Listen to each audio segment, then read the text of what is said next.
Dear students, good morning. Let us start the discussion on today's newspaper, that is 12th May 2018. The first article, A Time to Think Fast. It is about Iran nuclear deal and we dealt with it sufficiently till date. But let us see what this article is talking about and is it giving any points to us.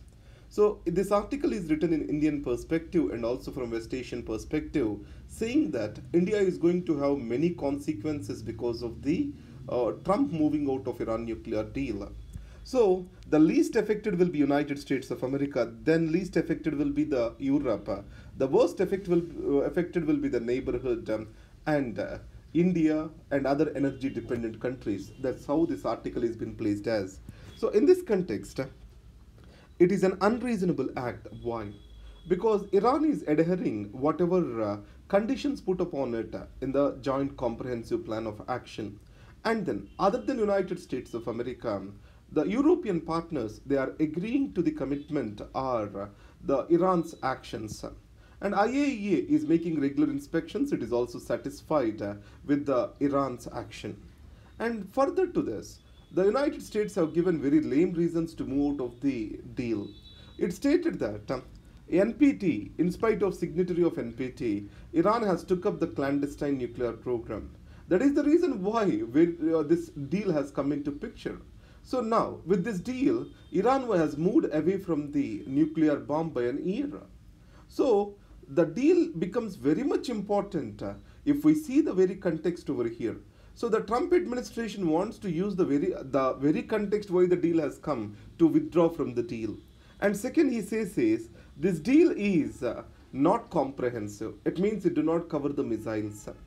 And he also says that over years the deal becomes weakened and Iran will make a nuclear weapon that will destabilize the West Asia. So we are making an argument. US by moving out from the deal has destabilized West Asia. On the other hand, Trump says continuance into the deal will destabilize West Asia. And the third thing here, Iran is supporting terrorism, Hezbollah, Hamas, etc. Then what the Saudi Arabia is doing? Saudi Arabia is also fueling the terrorists or the religious extremists in Syria.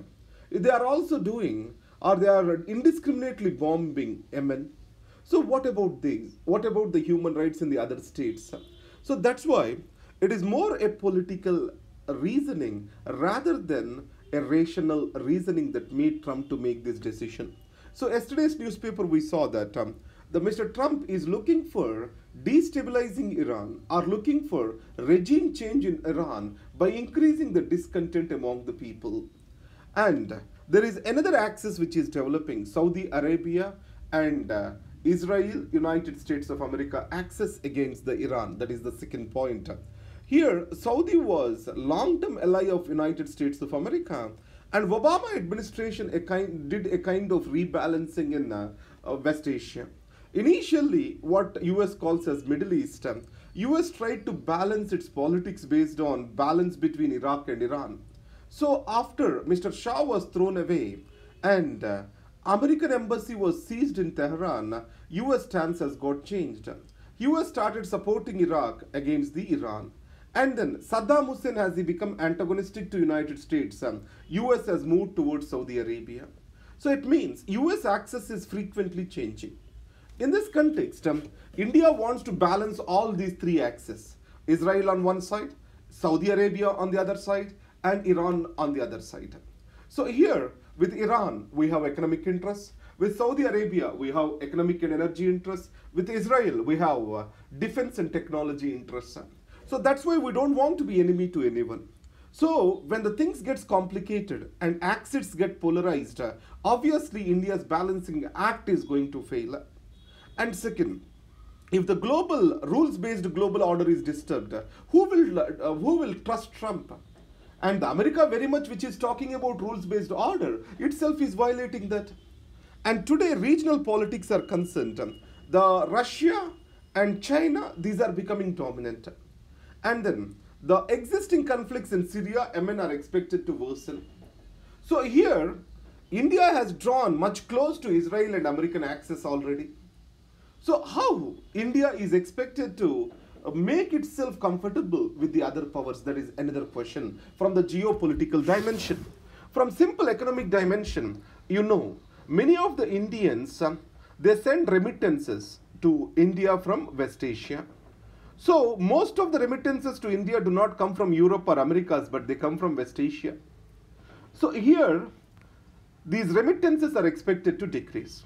Already our government has enjoyed 4 years luxury of cheap oil prices. They are not going to be cheap anymore. And you know that Iran, Pakistan, India pipeline, whatever the difficulties it has, it is expected to come to reality someday. Now, it's going to be a thing of past.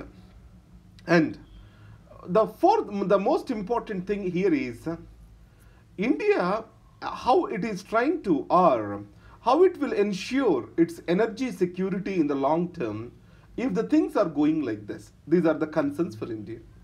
And then, how it will disturb the West Asia? Let us see this way. If you come to Central Asia, or else where we have to take the Afghanistan, in South Asia or Central Asia is always a confusion.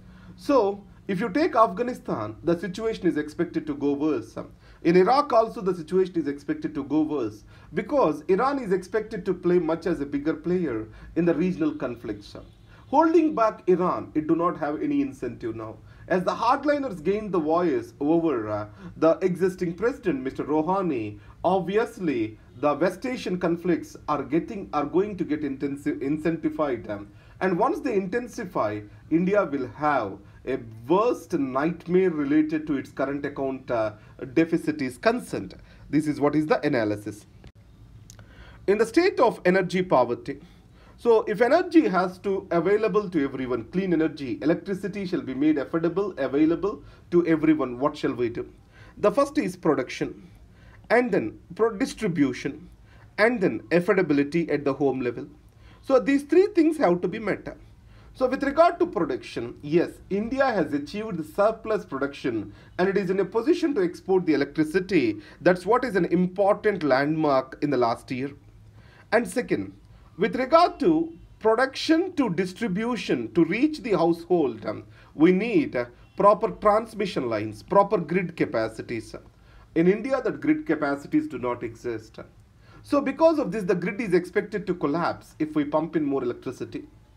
And the third thing over here is the poverty, affordability of the people. So energy poverty and economic poverty, they correlate in India. Because of this correlation, the poor are more deprived. Dalits are more deprived from the electricity. So electricity, that is power poverty, economic poverty is equivalent to failure of empowerment. That's how we can put it as. And then with regard to the distribution, we have discoms. And most of the poor states, these discoms suffer from huge losses. Remember here, we have regional imbalances with regard to giving access to power, giving access to electricity to people. The states that are poor, they are performing worse with regard to providing for universal access to electricity.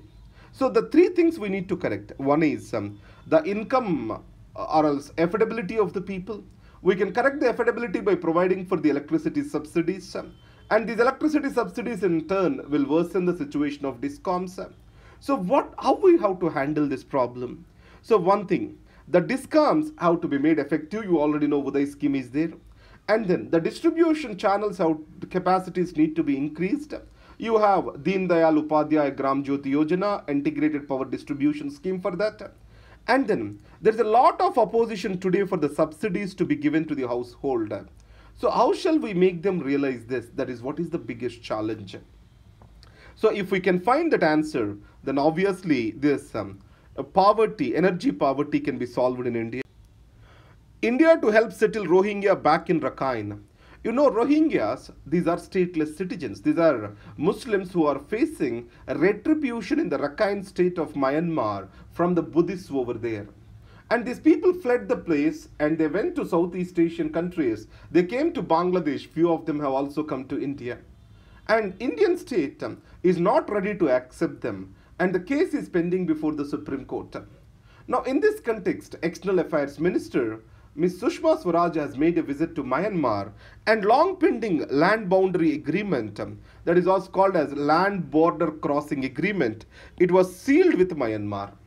And second thing is, Indian foreign minister has stressed that Myanmar, this Rohingyas have to return safely and shall have livelihood, and they shall be able to or else settle in their places immediately. So, secure, safe, speedy, sustainable return. This is what is the word she spoke about. Obviously, that's a very sensitive issue for Myanmar. So, in this context, India also has promised that it will give the prefabricated homes.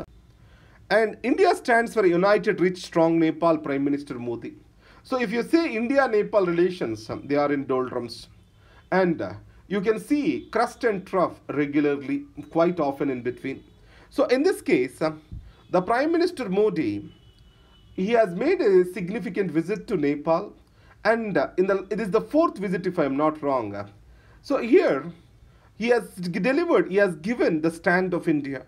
United, prosperous and strong Nepal. It means India is not going to intervene or interfere in any matters of Nepal. And Mr. K.P. Sharma Oli, who took the wrath of India in the last term, he stated that India and Nepal will work to raise their mutual trust. And third thing, India has said it will support Mr. Sharma Oli's vision to transform landlocked Himalayan country into a land and water bridge or land and water linked country.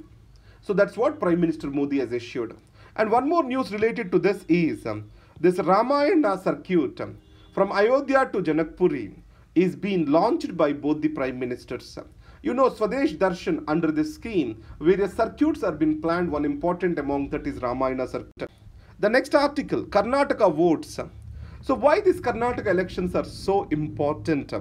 Because BJP wants to make its pan-national appearance. What is this? BJP, previously it was totally absent in East India. So it has made an entry into East India after winning the Assam, Tripura and all these states. Now, in South India, the only hold the BJP has, the state which it has a hold, is Karnataka. If it is able to win back Karnataka, BJP can redesign or recall itself as the national, or else the party which has got spread across the nation. And second, Congress Mukta Bharat. And the third thing, the election semi-finals are going to come in Rajasthan, Madhya Pradesh, Chhattisgarh. And before the semi-finals, it is a semi-final or whatever it is.